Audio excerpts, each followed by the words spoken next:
once again. Squeaky chair. Squeaky chair, squeaky shoes. I just want to say a big thank you for everyone coming to join us today for the first Neurodiversity Panel talk on the tour. We're currently in Leeds, and my name is Sophie Wallace. I currently work down in London. I specialise in equality, diversity, inclusion. I'm an member with Equal Measures, and I do a lot of work with them to essentially talk about the LGBT community and also neurodiversity. We're here doing these sessions to try and essentially open up awareness of how much individuals in the industry are neurodivergent and how we can essentially be more inclusive for us all. I'm going to go around and we're going to introduce themselves, and then we will kick off our stories, things that we can change and work on, experiences, negatives, positives, and then kind of just end on the overall experience everyone has had, as every individual is different, and even though you can understand essentially the spectrum of neurodiversity, every individual is unique and not everything will be the same. So I'm autistic, but I've worked with other people autistic, and our traits and characteristics can sometimes be different, and sometimes we need different levels of support.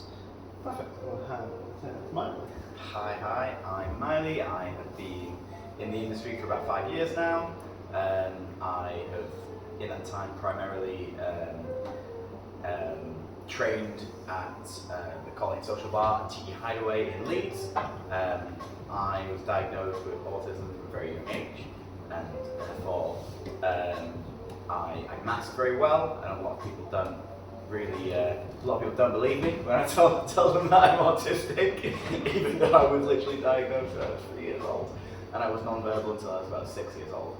And so my kind of patterns of speaking aren't necessarily the same as other people. I don't really have an accent. But yeah, it's really good to be here today. Beyond training, I just love bartending. I love the industry. I've been an avid cocktail competition goer for about a year now. Living the life.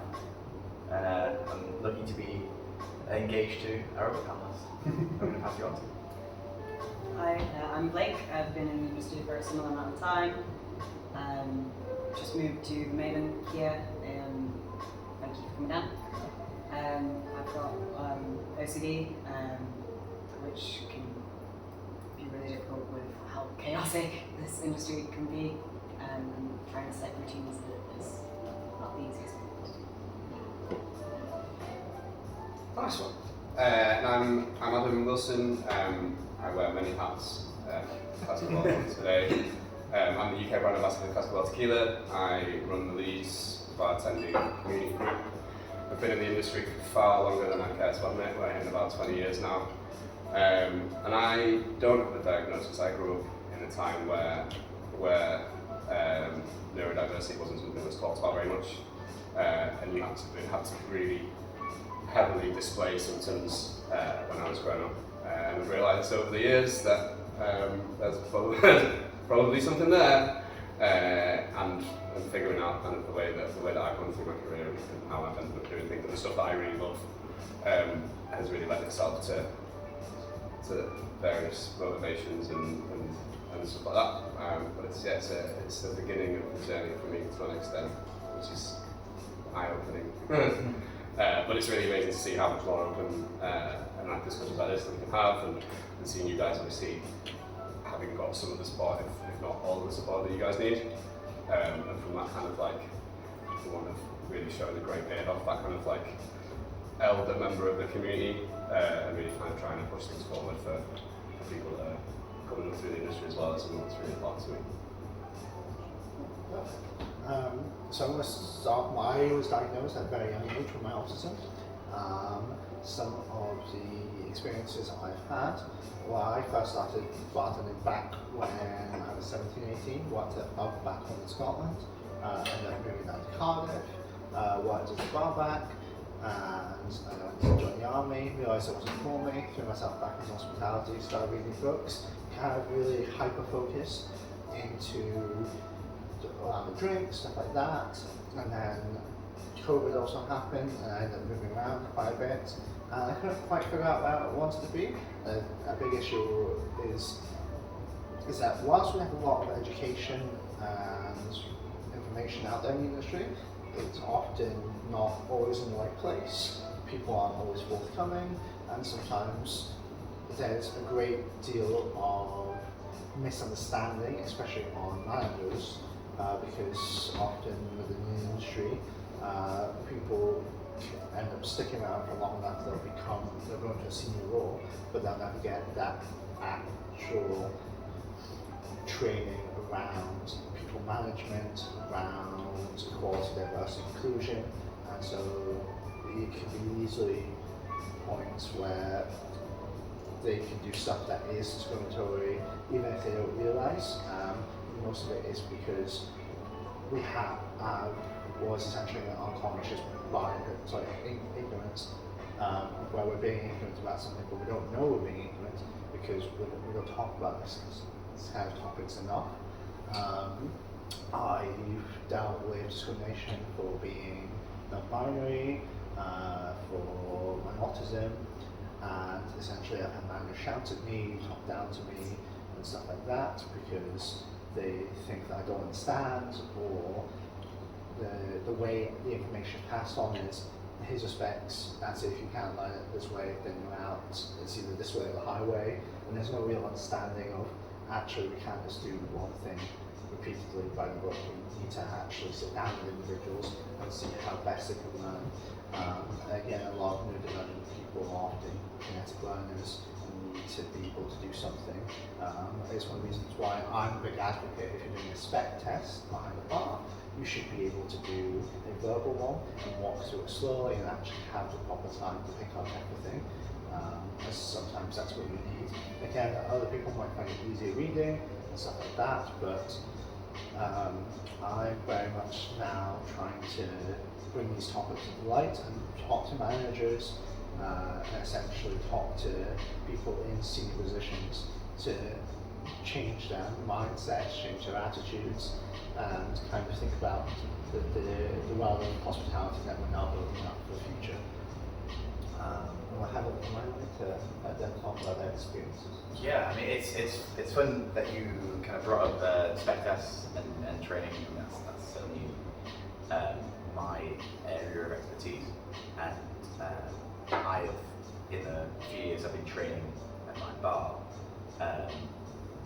I've worked with so many people who are neurodivergent, and I think when I first started training, especially because of the background that I came from in bartending, which is beer one, very intense, it was kind of like my way or the highway kind of thing. It was like you need to do written spec tests, and you need to do everything by the book, and I need to see you revise it constantly, otherwise I think you're taking the mick out of me. And it really is that kind of like you were saying, that kind of like lack of education, lack of conversations that I think is really ultimately kind of the problem here. Is like in this industry, nobody wants to talk about things, I think, and when it comes to training, I found so many different methods that actually work with people, be that verbal spec tests, or bottle touching as well. I've had a lot of kinetic learners where instead of you're writing down specs, you actually essentially pretend to make the cocktail, so you're physically going through the motions of making the drinks, which has been really, really helpful for some people. But I know a lot of trainers still won't kind of accept that. It took me a while to kind of get out of my own stuck ways as well, because there's kind of intense old school cocktail bars that are so stuck in their ways, and so there's such a refusal to accept those other styles. So I one thing I really struggled with when I was first kind of finding my footing as a bartender is I can't write very well. I can write for days on a laptop. I actually write as my second job. I actually write articles about drinking, about brands, but actually physically writing, can't do it. I've lots of spelling errors. Also, my handwriting is completely illegible. I found out only really recently that is a facet of my neurodivergency. It's a facet of my autism that writing just doesn't come naturally to me. It's a physical problem. It's interesting you say that because I have the same thing described to it. Yeah. So I found one thing that helped me was writing spec tests with codes. So instead of writing shake double strain every time, I was writing SDS. But like even then, at B1, there were certain trainers who would genuinely mark me down for writing in code, even though I got the recipe correct. And I think as an industry, we could do to kind of come together in a way and have these conversations and realize like, I think we're just all taking things too seriously. I think that's fascinating because the elements of putting things in place for people with different needs, like whether it's the ways that we learn or whether the ways that we work, that will make things better for everybody. Sure. Like why are we still doing this the fucking same way? Yeah, I think it's that like A, people being stuck in their ways, and B, just that like that, and you get a similar thing in the food industry as well. You know, in those really serious chef places. Mm-hmm. So it's not even for the military. And it's like it is the head trainer's way or it's a highway. But it doesn't need to be like that. Some of the best bartenders, chefs working in the world are people who don't work in the way that X person in X bar or restaurant works. And I think we're only going to get better if we can accept, let those people in and work with people. And I'm not suggesting, and we've all had that bartender that's come in and says, oh, I'm a physical learner, and what they mean by that is I'm not going to put the work in. You know, because I've had those people and I'll be like, okay, cool, I'm going to set aside 4 hours for you today where you can go do some physical learning, and then they just don't. I'm not talking about those people, but there are people that legitimately benefit from that, and I think they deserve our time and attention much more than is currently happening. I do think the training that's in place, especially at the start, is a lot better than when I was first put on the bar. So I literally walked into the manager and was like, I think I would like to go from bar back onto the bar. I'm like, cool, here's a measure, go have fun. Which is terrifying and something that I've heard happen to a lot of people, and that can be really exciting. But if you have no idea what you're doing and you've got that sort of panic, especially my OCD, I'll be constantly second guessing myself, like, is this like, it's nice to see training being put in place and support being given. Obviously, I've not got experience as being a trainer, but the way that you helped teach me was really helpful. It's mine being from BF1, and I had no support on my end, kind of passed it down to me. And I think you took a lot from how they treated you and adjusted it. Yeah, I think I wasn't always helpful at that period.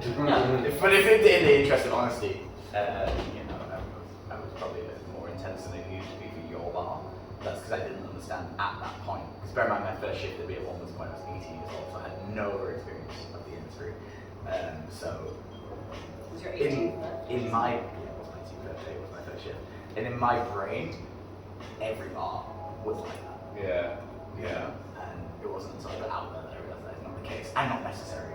What's interesting is there's a lineage though from like from TGI Fridays to kind of like LV, BM1, all those kind of copy paste, old school. These are the rules. These are the ways that we do it. And then you're like, actually, even me, like I came from my first like proper bar job was Mojo, and at that point it was pretty serious, but also pretty fucking cowboy. Like I got a set keys on my first day and did like a couple of shifts on like in the bar, and they were like, well, we need you on the bar, so here's the deep end. Good luck. Unfortunately, I thrive in that environment.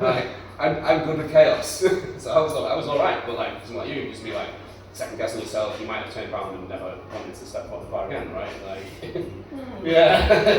How long were you bar backing for before they even let you know? It was an option. It was an option for you to bartend. 2 years. And then I was like, hang on, this is insane. I've seen people come in and just go straight onto the bar. Why haven't I been given that chance? Because no one told me that was, and as someone who is, I'm put into a role and not given an option, and I've learned since from this partially that you can ask for help and to go forward. If you don't tell me that's an option, I'm not gonna think it is. Yeah, 100%. Yeah.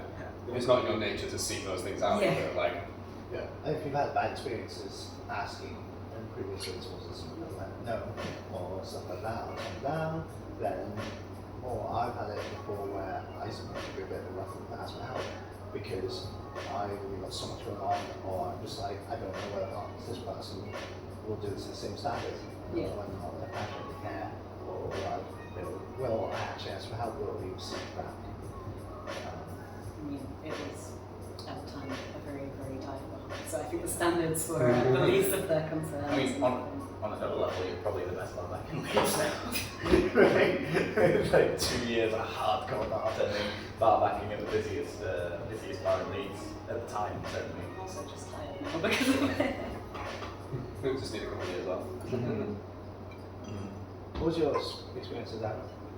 So I kind of, again, I started bartending and learned quite early on, like even from like a young age, like doing retail work and stuff. But I was into teaching people. I was into training and learning stuff and passing that on. So I left Mojo and basically went straight into consultancy and spent 4 or 5 years essentially living project to project.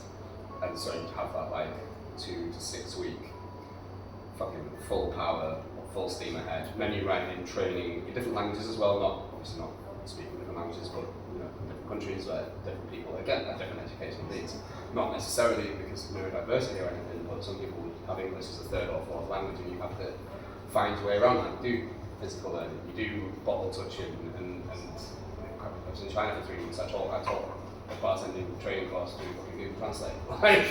like I'm talking about distillation and stuff, like, right, let me just and from that into that kind of like my ability to retain knowledge or retain useless information, or to most people useless information, is fucking brilliant for me because I can then pass that on, and admittedly not always deliver it in the most logical way, but it's worked so far. But it's the other side of it. It's the for me the downtime. So not having that chaos and having like, right, I need to do some fucking admin. Like I need to do my expenses, or I need to like, and having systems in place and lists and spreadsheets and all that kind of stuff. That's my world outside of like being in front of people and educating. Like that's calm to me. Like I don't get panicky in front of people on stage. Like that's just. But then I get to Thursday night and be like, I've got 1,000 things to plan for next week, and we're in a situation like you know my boss, Nate. Like Nate's super understanding. Like I can text him and just be like, dude, my brain is it's not working today. So just like I'm gonna have a quiet day. And he's like, all right, yeah, no worries. Like if there's stuff to work towards, if there's a deadline, and there's an end to that project, which is like that's what I really enjoy. You get that kind of like, right, cool, that's that finished. Right, what's the next thing? But getting to that point is difficult. I went into the consultancy thing, I'd have 3 or 4 or 5 weeks just all go, and then 2 weeks of nothing, and I'd sit home and stone. Just to kind of like turn everything off again, you know. And I kind of use this, and like that's my role now is like I'm a brand ambassador by Colour UK and outside Europe, and loads of other little bits and pieces. So I don't have any structure at all, which is interesting sometimes. I kind of try and put that into place. That's kind of not a challenge for me because it's fun because you get that variety and you get that constant like new stuff. But then it's like you get to the end of 2 weeks. Like next week I'm away. Like I'm working today through to next Saturday, and it's a different city every day, a different thing every day. And I'm like, I don't know what I'm doing the week after. I have absolutely no idea. Like that's this. We get through this week, and then that's going to be it. And then think about the next thing and all the stuff that I've forgotten to do in the last 2 weeks. Like my expenses and admin. Shit. Hi Nate, if you want. Yeah. have you found when you're, because I know you do a bit of training here and there, and one thing I've always struggled to like kind of touch base with people on is that performance aspect of being in front of a crowd, as a bartender, but also as a competitor, or as maybe sometime in your career you're going to have to do some advocacy, but for a lot of people that is worse than that kind of stuff. So for you it seems naturally, for me it comes very naturally. I used to fucking hate it. Really? Yeah. Cocktail comps, I was never great at cocktail comps because I'm like, surely if I just make the best drink, then that's you know what I mean? There was a bit, it's always the best night contest, like bartending. Yeah. Just that world of bartending is a bit of personality, there's a bit of ability, there's a bit of kind of coming to understand how that works. It's like, okay, how do I work my way around that? That's the system. The way that I do, so I have been on stage and talk to people, and I'll do like one-to-one trainings, like consumer events, like I can stand in a room with a lot of people and host a room. But for me, the way that I get around that is I tell a story. So I will literally sit down if I'm doing a new training program or something. I will write myself a story. Yeah. Like sit down, do that, and in getting that gives me a structure. Yeah. But then I can then riff off, and once I know what that story is, and having that kind of like repository of useless fucking information, I can then call back to that, and then go and do like. So it gives me that kind of like grounding, I guess. That's kind of what. Yeah. That makes sense? Yeah. Like, and I did the same thing when I was when I was trying to get better at doing cocktail comps. I had my ingredients on one side of the page and the story, which would also help me not forget to put shit in the drink. And like would line everything up in order on the bar in the speed radar, and then like guys just be there. And, it'll be very kind of structured, and in having that structure, then allow my brain to go off and kind of do other stuff. I've always thrived with an audience. I love an audience. Yeah. Oh, I know. It's like, I have been your audience. Yeah, it's like, you know, I've got a room of people and they have to, especially, and I think this is kind of something that's come into my life a lot, is that really, I've always struggled with being talked over. So because of the way I've learned to speak in my life, I feel like there's a lot of gaps where maybe it sounds like it's the end of the sentence, but it isn't yet. You know what I mean? So when I've got an audience, it's like, you have to listen to me now. You know, like you are stuck here with me. And and before I was a bartender, I was a guitar player, I was a singer. I've always loved. I've loved having an audience, but because that's something that's come so naturally to me, I've always kind of struggled to kind of have those conversations with my members of staff who are neurodivergent, who are coming into, say, the competition scene, and we've got a lot of them now who are getting through to these finals, getting through to these positions, but their drinks are phenomenal and their story is excellent, but it's the delivery. The delivery is the getting in front of people, and those that kind of like, you know, and you don't want us to be like, oh, just pretend everyone in the audience has their pants on. This is nonsense, right? But I don't always know what advice to kind of the most give them. One of the really difficult things about that is a lot of it is just fucking practice. Yeah. It is just volume of stuff, and you do slowly get more comfortable with it. Yeah. I think, and I get it. Yeah. I think as well, especially there's the one thing I've now found, especially researching stuff and understanding neurodiversity more, is sometimes you actually, like 2 years ago, I moved back home after having some really horrible experiences of job hopping around, couldn't find the right workplace, things were mental, and a big problem I was facing was like, we have this expectation of places, you have to be able to deal with fast-paced, busy places. Now I've worked in environments that are fast-paced, such as Cool Play, but when I was there, I worked in the back room. The back room wasn't fast-paced, you were sat down, you were table service, and someone I loved the fact that I had every single attention to detail, put drinks down, reading people's emotions, understanding it, knowing when to interact, what to say, describing the drinks and stuff like that. But trying to get that experience and go, I actually like this, trying to find that almost all niche sometimes. Yeah. Making sure you get that across to people. It's such a personality-based industry as well. Like even just gelling with your managers or your co-workers can make or break something. Like yeah, and I ended up basically going from living in Cardiff, trying to live in London, moving back to Cardiff, being homeless two, 3 times, to self-harming a lot, really struggling with my depression as well at the same time. I just feel like no one quite understood what I wanted, so I moved back home and joined up with Equal Measures, which then gave me a mentorship. It also gave me my qualification with WSET Level 2 Spirits, and within a bit of time of that, I became bar manager, did a mental health consulting course, and realised I actually really wanted to do more of this kind of stuff. And I think it's definitely interesting of where, as you were saying, it's almost, it takes time to try stuff out and experience, and again, you know, you need to understand yourself better, and So maybe just want to be immediately good at something as well. you have to research and actually educate almost yourself a bit about what you need, and then build confidence and to be able to stand and go, no, this is where I draw the line at. This is not for me, or this is not what I deal with or like. Because I think there's a big attitude around people should be able to do everything. And one of the best things I learned from when I was working with Simone was he was a firm believer every person had their position in the bar.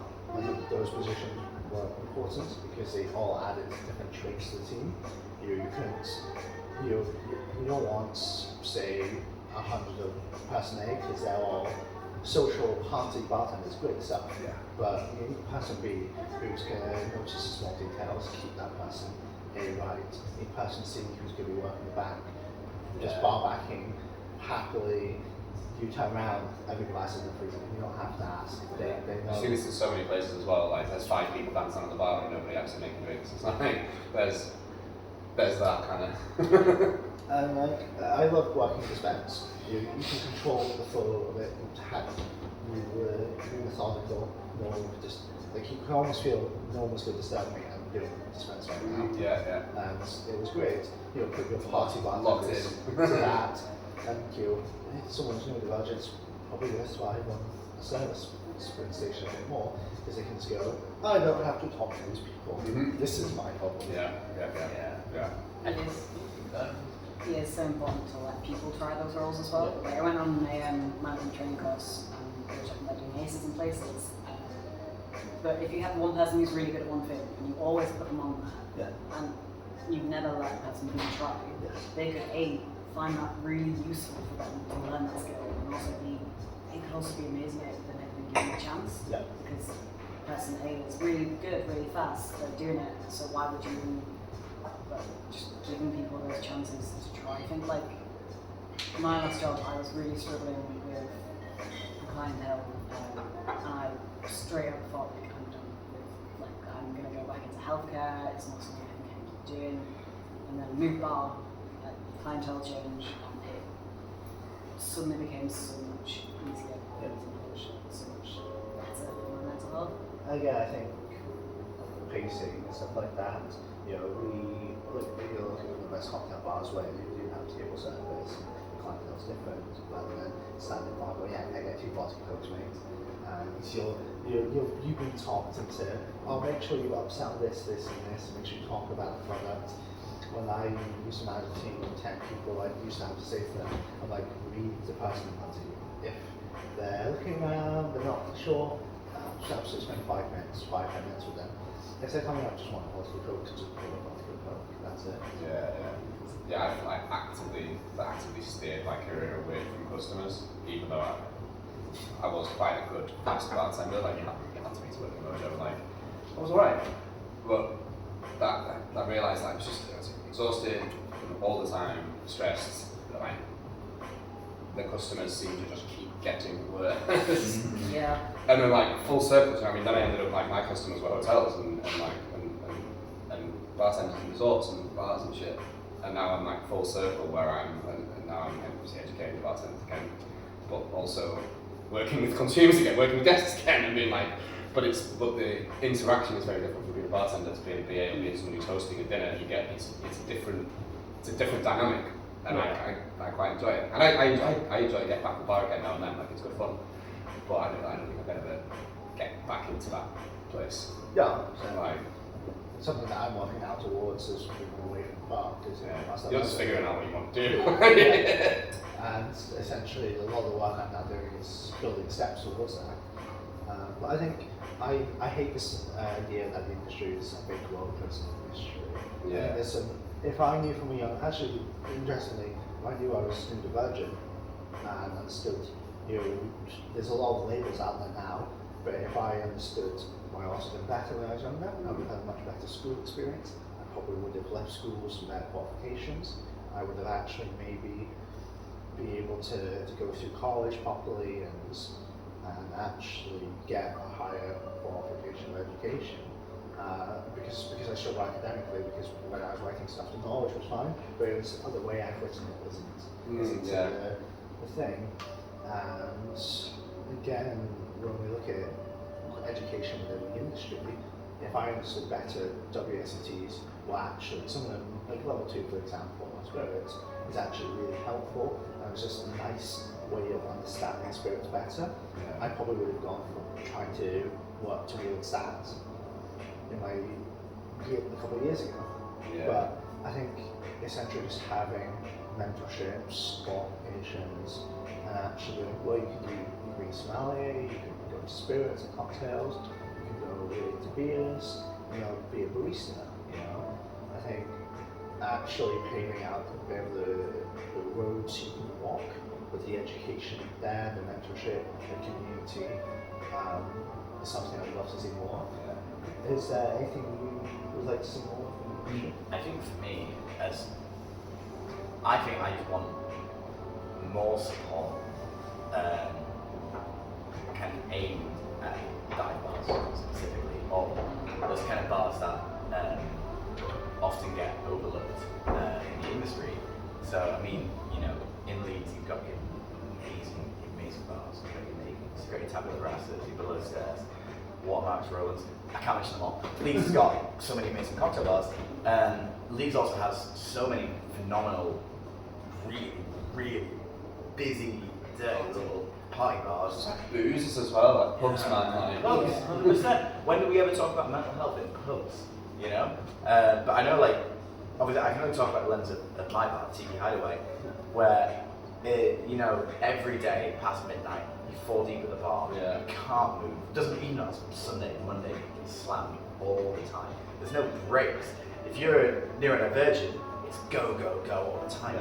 And you very rarely get that chance to kind of just breathe, talk about it, figure out what's the best. It's so go, you never actually get time to figure out what's most efficient for you. And you're so customer or guest facing all the time.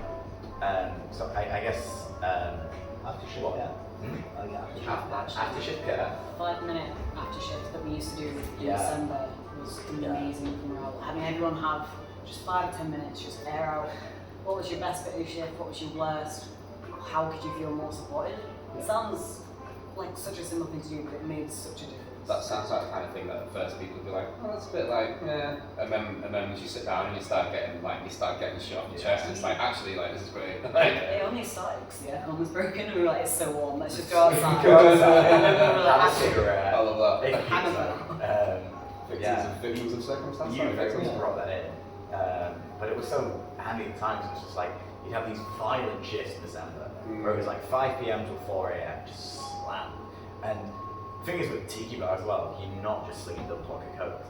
It is cocktails. It is. And real tiki drinks. I'm talking 9, 10 ingredient cocktails. And you got to get them out in under a minute, otherwise Set there's 50, set the fucker on fire. You got 50 other people waiting, and they're going to order the same thing. So you better be ready for that next round. Just go, go, go, go, go. What's great about that is it makes it a great training ground for bartenders, but also, at the end of it, you get fast. There's nothing left of you at the end of it. So that just 5 minutes, and we would set, because we got close about that as well. It would be a timer thing, 5 minutes set. Just 5 minutes to sit outside, get some fresh air, and we can genuinely go around in a circle sometimes and be like, okay, what was the worst and what was the best part of that shift?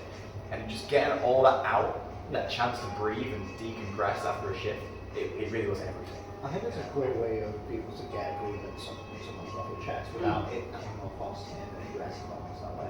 go, you know what, I didn't like this tonight. It kind of really like messed with me. And again, it could just be small things. But I had a clue where somebody essentially that if I was on suspense, not to try and tell me to do something better or change how I was doing something to be more efficient during service, because it would throw me off so much. Yeah. But actually sit down with me, maybe have a beer, and we'll talk about it afterwards. Yeah, having the opportunity to like take things apart and put them back together again. Yeah, Almost, like, casually say it, and then you can go, oh, actually, this is how I felt. Yeah, you pull apart, put it back together. yeah. How does this work? Alright, that doesn't work well. Okay, let's try this. Yeah, I do sometimes because I've got such like I fall into routines really easily and then I get overlooked. I have been on the flip side of that where I've seen someone doing something and like and in reflection I had to pull myself afterwards and be like, I'm really sorry, I should have waited until it was like away from the customer, I should have known.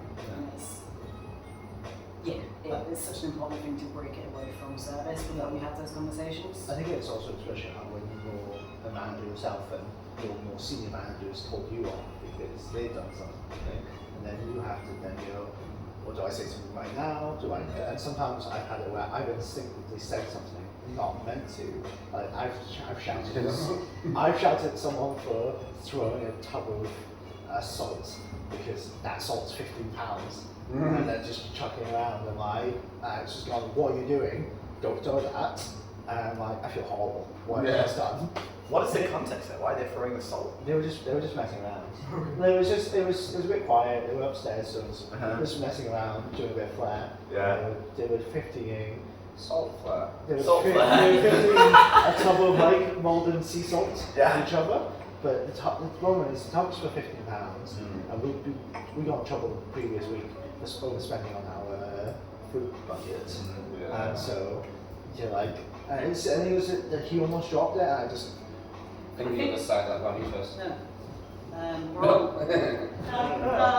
panic. We are all people. Yeah. We are going to have reactionary things. It's checking in afterwards, making sure like Yeah, so it's fuck down. like at the time you're not thinking, cool, will it hurt? You just react. Yeah, And and that's- the other side of that coin as well is allowing people the space for them to experiment with stuff. Like, oh, they said let's say something differently. Is it going to work? Fuck knows. Like, I've always said that to my trainees. I've trained hundreds of bartenders. Like, I'm like, this is the way that I'm going to do it. But if you can show me that this way works better, fucking go for it. Like, and just allowing people that breathing room to again take it apart and put it back together again. Like, does this work? Is this working for you? I've got really long arms. You don't. Like, Yeah.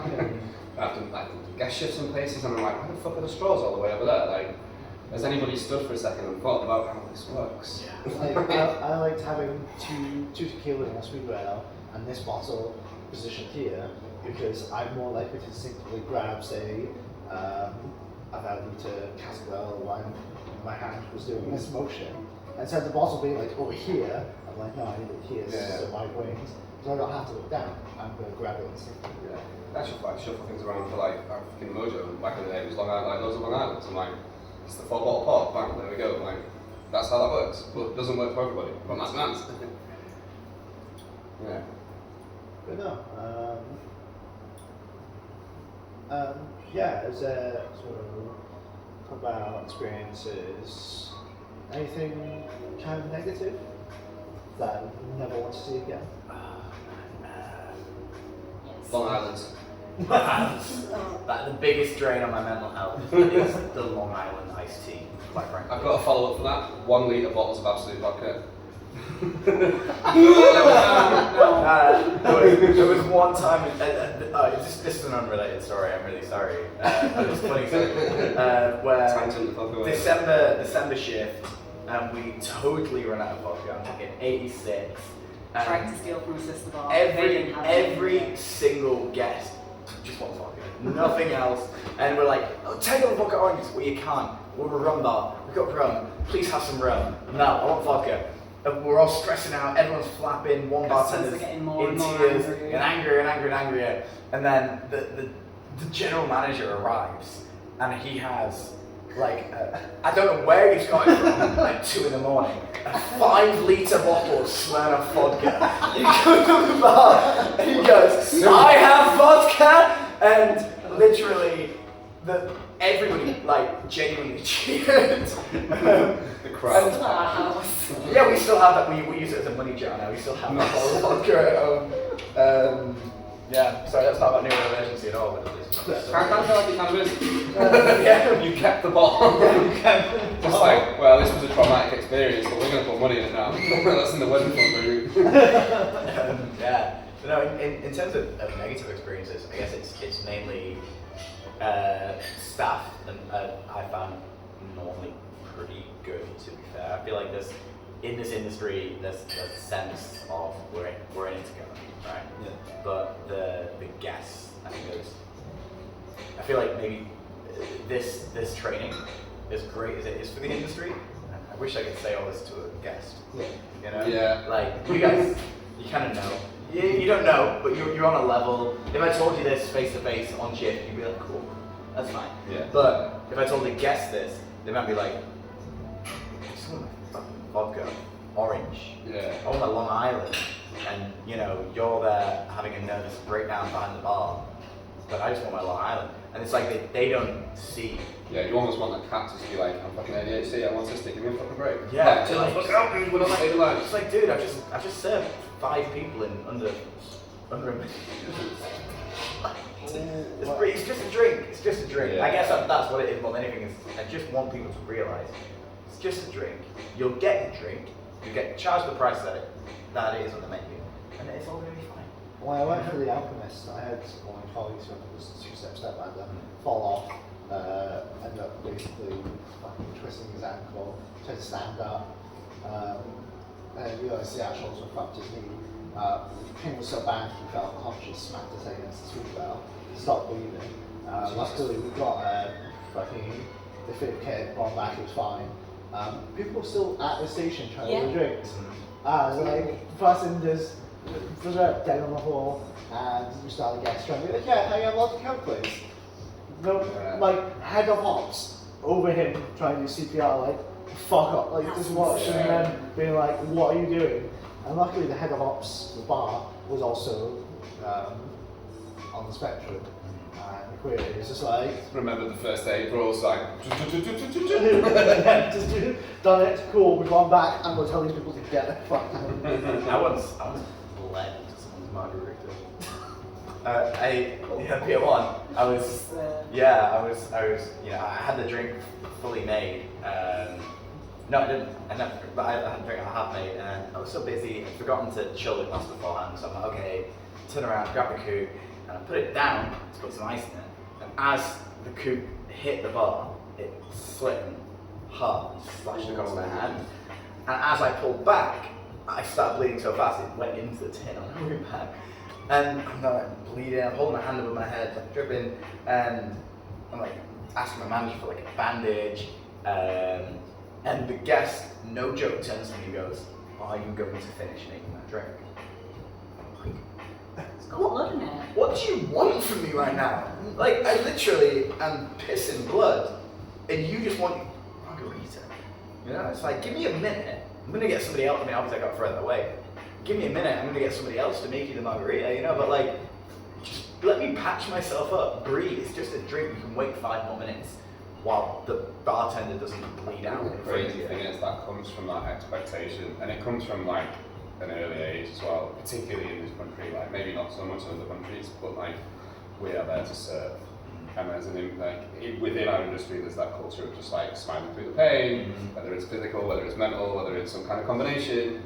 And I guess just expect that, rather than being like, dude, like I need to take a minute. And like whether that's colleagues, whether that's managers, whether that's people on the other side of the bar actually like getting it and being like, oh right, you know, man, he's nearly lost a hand. Like, just I will say, I find it sometimes hard to take. Like, I've been to certain situations where I'm like in so much pain, or I'm so busy, and I'd love, or almost getting to a point where I'm gonna Well, you forget about it. start having a panic attack, and I'm like, I'm so busy right now, I can't go take 5. And ironically, when we're making drinks, we're not sustaining lives, but I still feel like sometimes I've worked with people who still put so much pressure on you, like, and it's because the argument is it's standard of service, which I get. Yeah. But sometimes you want to go. No, I agree. But you get to a point where no, you just yeah, you get to a point where you're just like. Sometimes I'm just like, what am I doing? Like Yeah. I had it yesterday doing disco shit, and I love the team I worked with, but I was just standing there getting stressed about. I was like, I don't even work here. I'm just here to help out.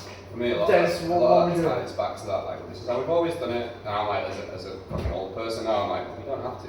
I did it that way, like, that's done. It's done with shit, like. Do you think things have changed in the past like 2 years? Definitely, like, yeah, no, I agree with that, because there's definitely some positive change happening already, like. Feels so much more supported by the hospitality community. Yeah. When I first started and I told my at the time GM I had OCD, oh, so you're really clean, and I was like, no. And then they would like purposely try and do things to stress me out. Whereas now if I told like my current GM, they've been lovely about it. Yeah. Look after me, they make sure I'm okay. If I tell just a member of staff as well, they listen instead of like, they would actually come over and I'd have my schedules up, how are you? And you just move on to it. And I'm like, well, A, that doesn't actually work. I don't have any OCD, that pissed me fucking right off. Like, It annoys me, but it doesn't actually oh, well, self my OCD. someone's got Baileys and Coke, mate, like. Oh, Sorry. I what a apologise. bad texture. Yeah. But yeah, no, there's like I went to a comp in London, and everyone there was so supportive. Like, Yeah. is there anything you need? How can we help support you? I've been asked to check back in and like offer feedback on how it could have been better. Yeah. It was good. Like it, Yeah, that's a really good part of the work that e-commerce do as well, like having those toolkits, like toolkits for businesses, for managers to kind of figure this shit out, because there isn't that information necessarily readily available out there, or there's a lot of misinformation. Like you said right at the beginning, like our needs vary so vastly, even within the same condition, and like just having that time to like take stock of it and have that feedback as well. Working out, is this working? Is it not? Is it? How can we do that? Like, Which I think brings us to something that I really am thankful since starting 2 years ago, starting my own mental health group, I've never been, stuff like that, is you grow groups like Equal Measures, essentially do mentorships, which Nate's mentor with it. You're now officially a mentor? officially, yeah. Adam's also now a mentor, which is great to see people coming on board. I did my apprenticeship with Paul Matthew, which we stay regularly in contact now. We talk on WhatsApp almost every other couple of weeks, and it's really helpful because if I have a query, I can go, how did you solve this? And when interestingly, when I moved back to Scotland, took everything I knew from London and Cardiff, became a head bartender and bar manager, I was having Zoom calls with Paul and talking about scenarios or situations, and he's only his perspective as a business owner, as a manager himself, and this is how I did it when I ran a bar, and it really helped me understand. I was like, well, this is how I feel, and we talked it through, and we found solutions together. Yeah. Again, I also know what Healthy Hospital do, also So Let's Talk. Again, they do really great chats around not only mental health, university, but also just food, drinking, dieting, sleep. Sleep's now become a big talking point in the industry, I've noticed. And small little habits like that. And also, I feel like there's individuals like Karina Wong, and personally, I speak with AD as well. They're very impressed with some of the stuff that you do when we speak some of the articles. And again, I'm not better in person. you're free spirit and stuff, and there's some really great work being done. And I think, interestingly, I've done industry for 8 years now. And 4 years ago, I kind of started as a career, reading books and content competitions.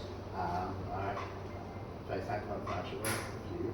But the biggest things that I've learned in those 2 years is that I think there's big changes happening in the industry right now.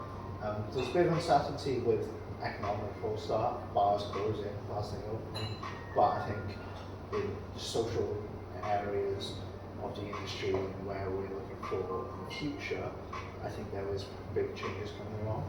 And I think new hospitality can take some of the stuff from old school, but essentially transform it into a more healthier, positive mindset, attitudes, behaviours, so that our job isn't so demanding and essentially taking from us, and help build real inclusive futures for all. And yeah, again, people do need support. There is a lot of support out there. And I think it's up to us as well to recognise these groups and talk about them and kind of raise awareness, support for them. Because one of the things I noticed was if you're not in that circle, you don't know about it. Like, some of these people are great, I talk about information all the time, but again, I essentially, if you have a voice and a platform, essentially it's important that you use it to uplift other people who can't always uplift themselves. Just giving that to people. I mean, even you reaching out to do this, like, admittedly, I heard of equal measures, I've never really looked into them. Same with like things just trust and known to me, like my friends sharing, reaching out. Yeah, free legal advice, support, financial. We did a lot of work through COVID when bars were shut. Obviously, there's like rafters, and we have a network across all the UK groups to kind of pull the resources together for that. I think seeing that sort of community spirit literally like across the UK, campaigns and all kinds of other shit. But I think that's something that we're seeing more of. It's not consistent and it's not constant, but there's more of it. Things like again, like you take this upon yourself. Like, this is your project. It's not somebody's not gone, hey, Sophia, can you do some talks, like, and talking to you about it separately and like how passionate you are about it is amazing. Like, that's only going to infect other people as well, like, and spread that. Spread that wave. Let's make some fucking metaphors, dude. Yeah, Caswell. Not only as a brand, but also as friends. Like, I'm pretty much friends with the whole V18 in the UK. Yeah. I've got a tattoo. Yeah. The logo, because that's how passionate I feel about not only some of the stuff that we've done together, but also the fact that we're friends. We're here to make everyone's life slightly better. And can we do that through the community?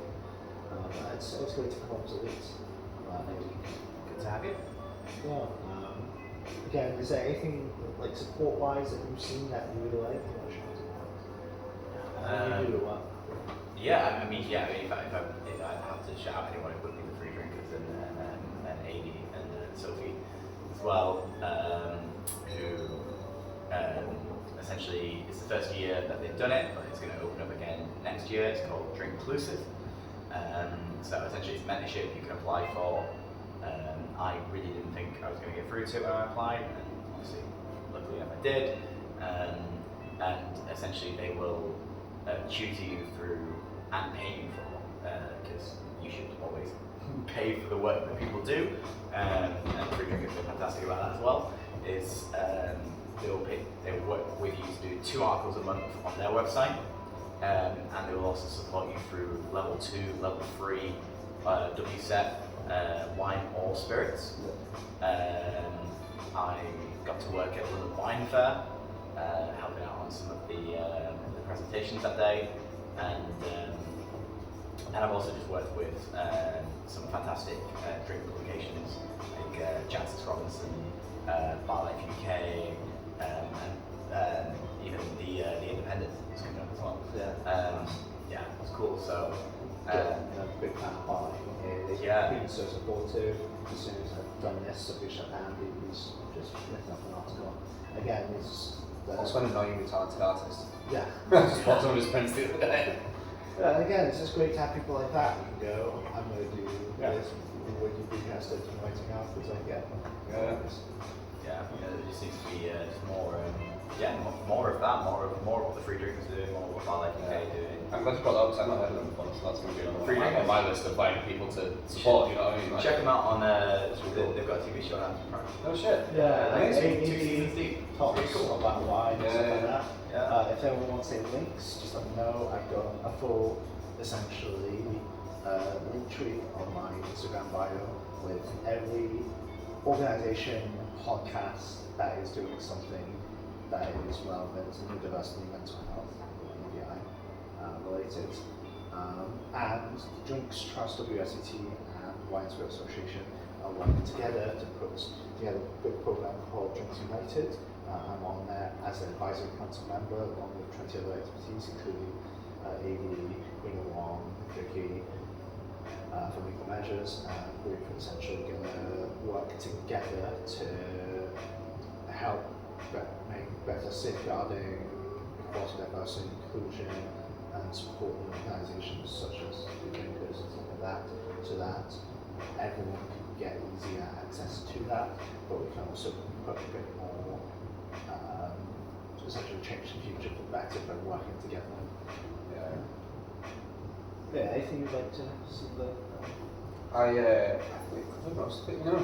Yeah, I think just seeing this grow and build, like obviously not just with you kind of pushing this side of it, but having more people, more understanding, and us having more understanding internally as well. Like this is quite a fun thing for me, just like figuring out more, kind of looking at things more granularly, and figuring out what turns you on, what turns you off, what makes things better. Like we laughed at you at the bar before, but you just stopped and went, I've got no idea what the fuck I'm doing. I'm gonna go do something else. and being kind to yourself and understanding that's okay. Like as well as educating other people, like educating oneself to an extent. Yeah. And being like accepting like shit's gonna go wrong, man. Like it's just gonna go wrong. And sometimes you need a day, you need 20 minutes, you need to go off and do something else for half an hour. Yeah. Because you have no idea what you want. It can't be important, so it doesn't matter that, like, yeah, I think that's, yeah.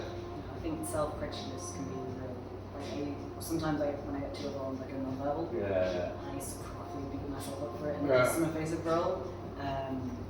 But having that, just being nice to yourself. Having people around you that kind of get it as well is really important, like, whether it's friends, whether it's managers, whether it's mentors, mentees, yeah. More of this kind of thing. Yeah, 100%. Which I'm looking forward to again, go up to Cardiff, do the same talks in a month, and then next year hopefully try and not only do more of this stuff, but also just find ways that we can essentially do it in a capacity where it will support your measures, but also essentially just keep having these talks. And I think queer, neurodivergence, people from minority backgrounds, supporting women in the industry. I think a lot of ties together. And the more you go to these talks, you'll realise that a lot of these people actually care about you. I think there's a big misconception around, as soon as I start talking about the EDI work, sometimes I'll get a hostile approach of, I'm a cis, straight, white male, I feel attacked. But it's the irony I find is if you actually go to these talks and stuff like that, you'll find that a lot of these people are also advocating for you as well. I mean, I'm a walking bartender stereotype, you know what I mean? Like a lot of the women's seminars I went, so support women in the industry seminars I go to, one of the things they talk about is equal maternity leave and stuff like that. Yeah. Really fan of wanting essentially both parental figures to have the same time off. So I think, we all support each other. Yeah, it's a lot less us versus them than a lot of people initially think, isn't it? Yeah, sure. Do you... Apart from customers, that's us versus them. James, do you have any questions you'd like to ask?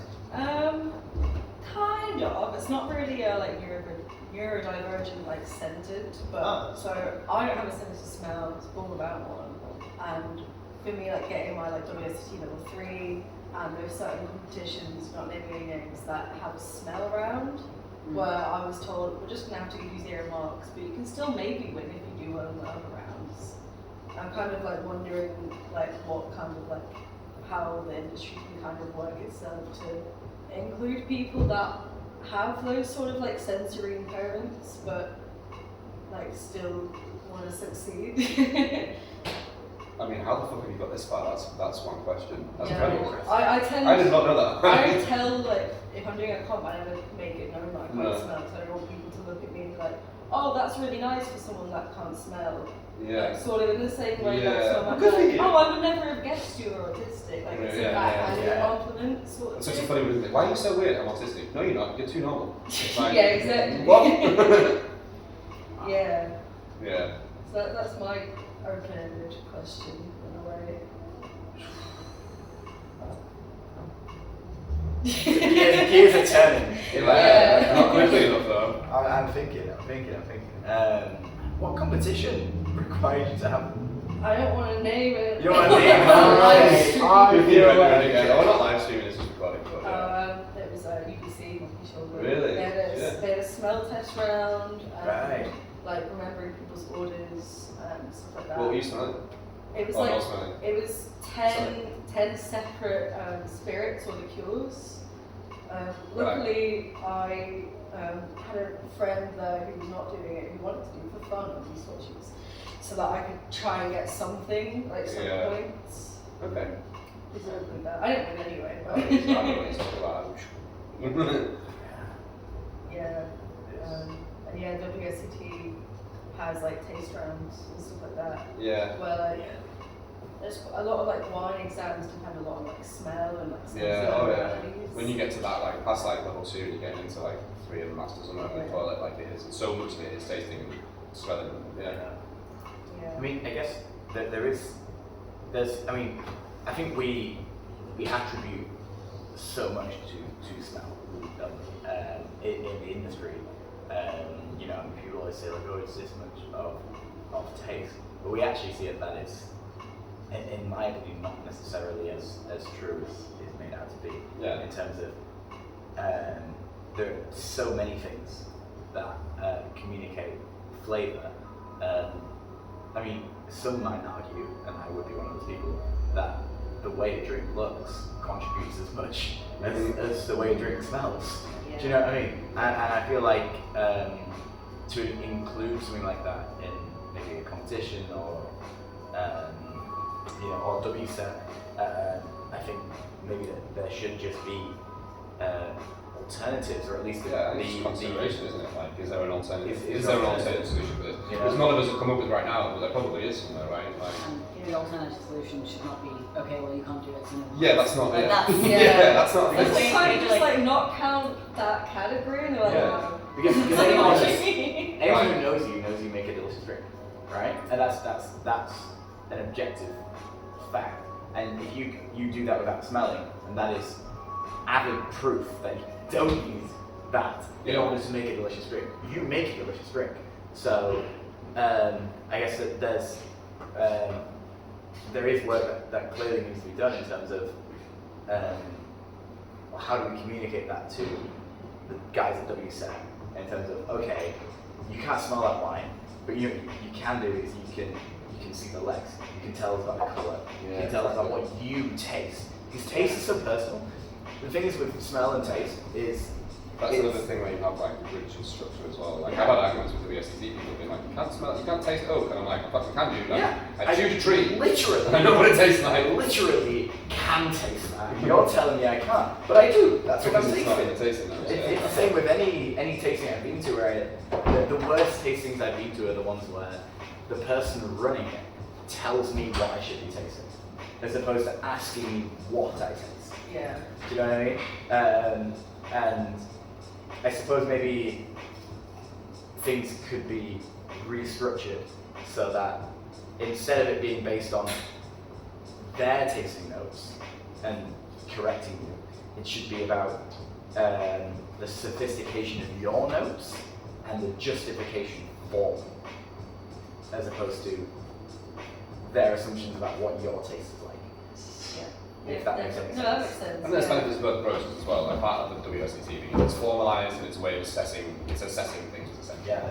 Like Yeah. there is a structure to it. But also like if you're doing a competition and it's creative and it's kind of like you're not analysing something to work out which fucking country it came from, you're just trying to identify it by smell.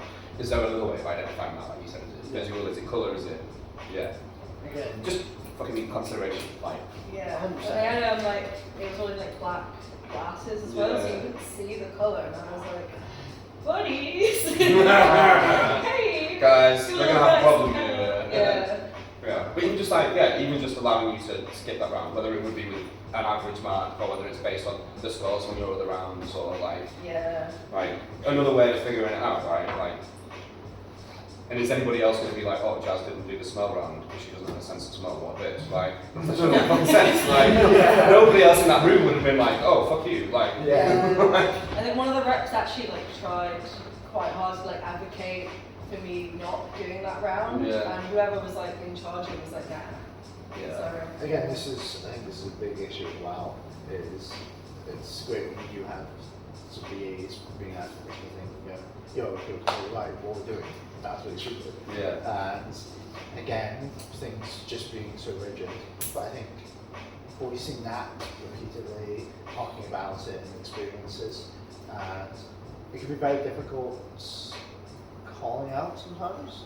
But again, just highlighting, going, I did enjoy myself here because X, Y, Z, I'd like to see what be changed.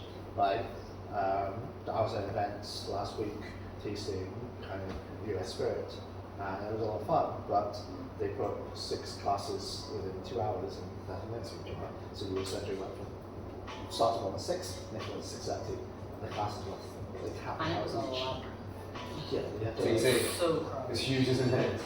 I loved it, but you're just like, I can't take part in some of this, or there's too much going on. But I felt like I couldn't go. I didn't know myself how to go. How do I go tell someone I'm not really No, enjoying I this? was at the same event, and I remember sitting down. I found like the bench that I sat down there and I called my names. I don't know what to do. It's too busy. It's really warm. It's so loud, and like I tried to ask someone for advice, and they basically just like it just felt very like here is as much as we can cram into one day. Yeah. I don't know what's going on with that. It's just And on the phone call, I said to you guys, like, I mean, all you can do is just stay out there if you need to, do what you need to do. But if you go back in, just go one person at a time. Don't try and take it all. Just take it. I mean, listen, I learned about people planning events as well, and like arbitrary example, but like Hollywood, you get an intimacy coordinator, like. So sex scenes they're not fucking banging on stage, right? Like on stage, on screen, right?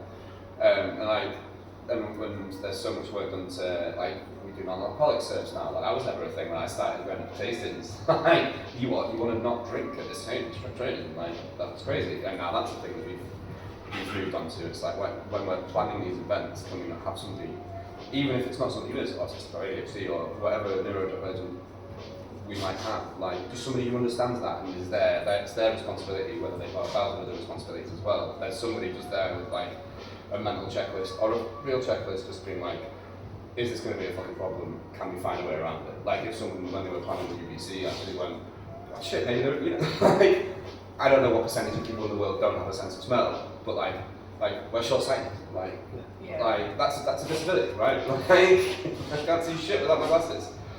Is that a problem in a speed con? Yes, because my glasses are going to fall off.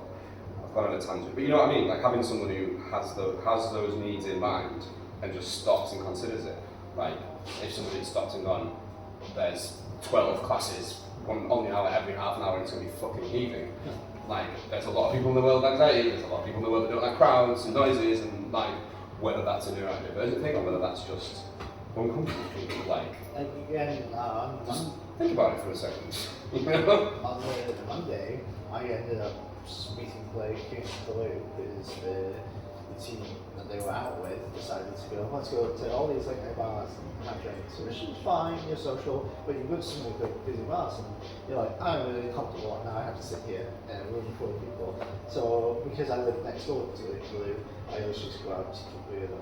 Like, you'll just come to my house, we'll sit in the kitchen, we'll chill out. I forgot how close you live to Blue Clay actually.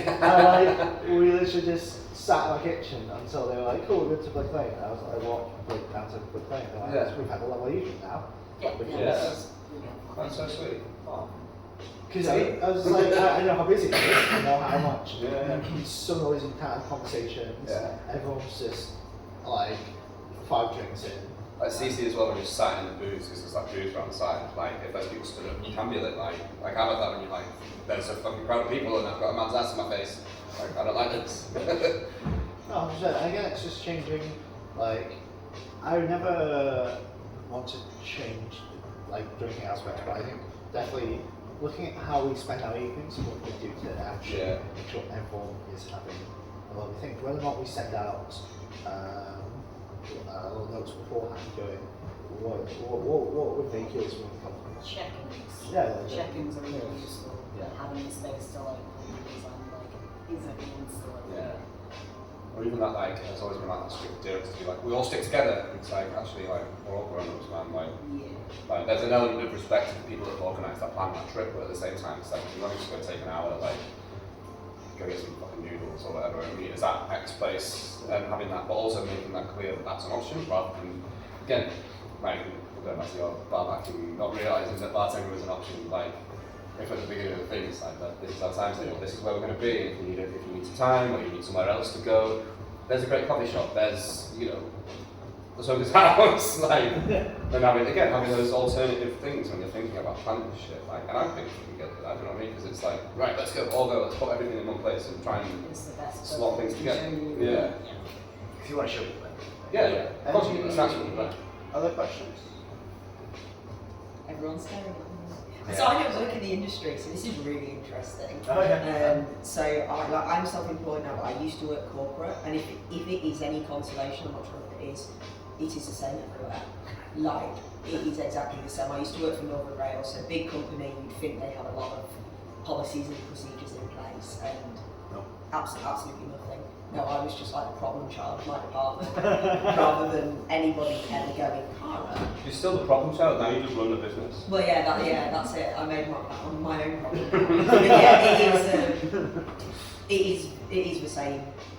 It is the same for us. So it's not just this industry. And that's one thing with us as well, like, as an industry, there is such a strong sense of community, so like, we'll have this, and then there'll be people in Aberdeen, there'll be people in Cardiff, there'll be people in fucking London who watch this, and like it spreads really quickly, really easily, like that, like, information and knowledge, and Like, I find it funny, I can go back and like, because I travel around so much, we can talk about, I can meet a brand rep in London, start talking about Aberdeen, and we go, oh yeah, we know Milo, and just start naming people that we know, and just be people end up sticking out, and it's like, this will get recorded, they'll get shared around, people who want to see it, who are caring about it, stuff like that.